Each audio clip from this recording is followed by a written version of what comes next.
Do you ever wonder if it's time to rebrand and how often you should be rebranding your company? Well, I'm going to answer that question in today's Inspired Living episode.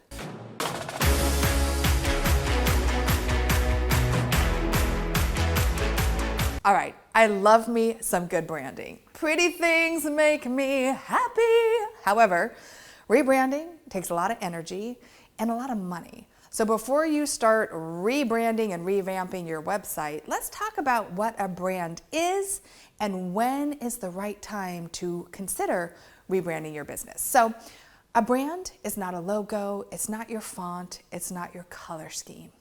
A brand is really a representation of who you are, who you serve, and how you do it. So when you rebrand, you have to ask yourself, am I articulating who I am, who I serve, and how I serve them? Now, at Inspired Living, we have rebranded about every 3 years. Why is that? Because honest to God, I grow every 3 years. Our message gets clearer. The vision for the business gets bigger. And my ideal client honestly changes a little bit. In fact, if you go back to where I started in 2011 when I launched Inspired Living, you will see a very different brand than we have today.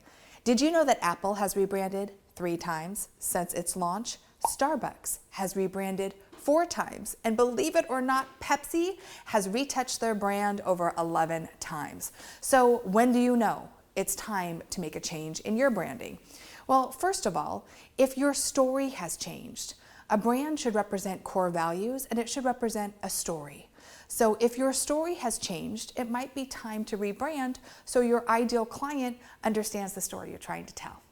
Another reason why you might want to consider rebranding is that you're not reaching your right fit client. For some reason, whatever's on your website is not converting people to want to work with you. So that might be a time you want to go back and look at your branding message.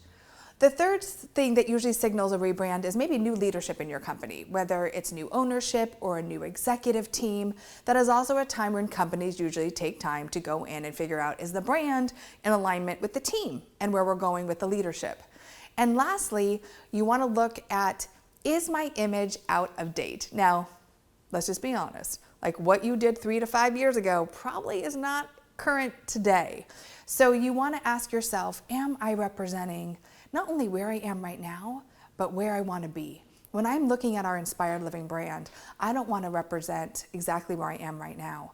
I want to represent where we're heading in the future. And so again, we're rebranding and refining our brand often. So you might want to think about, when is the last time you even just took new photos? How often should you be taking new photos?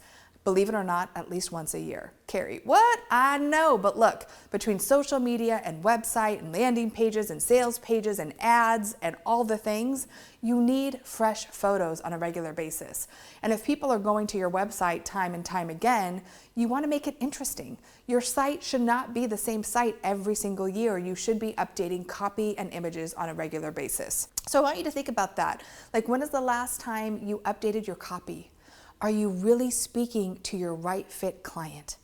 Are you telling the story and representing the core values of your brand when I go to your website? And don't forget, the whole point of doing videos and showing up on social media is to get people off social media and onto your website. So I get asked all the time, Keri, are websites still viable? Are they still a thing? The answer is yes. Yes, they are. So these key indicators are a good time to go back and ask yourself, is it time to rebrand? And don't do it hastily. When you rebrand, really take the time to align yourself with a company that can bring your brand, your vision, and your message to life. If you need help with that, we would love to assist you. You can book a strategy call where we will audit and look at your website right now, give you some great feedback and tips for changes. And if you need new support and new help with bringing that brand to life, we can help you with that too. So book a call at inspiredliving.tv/strategy call. All right, my friend, I would love to hear from you. What makes you attracted to a brand? Do you feel like you have one? Post it in the comments below, and if you are so inclined, share this video because, hey, when you are inspired, you inspire someone else. And hey, that is what we all need, is a little more inspiration. I appreciate you being here. I hope this was helpful. And as always, remember to keep dreaming it, living it, and being it. Until next time.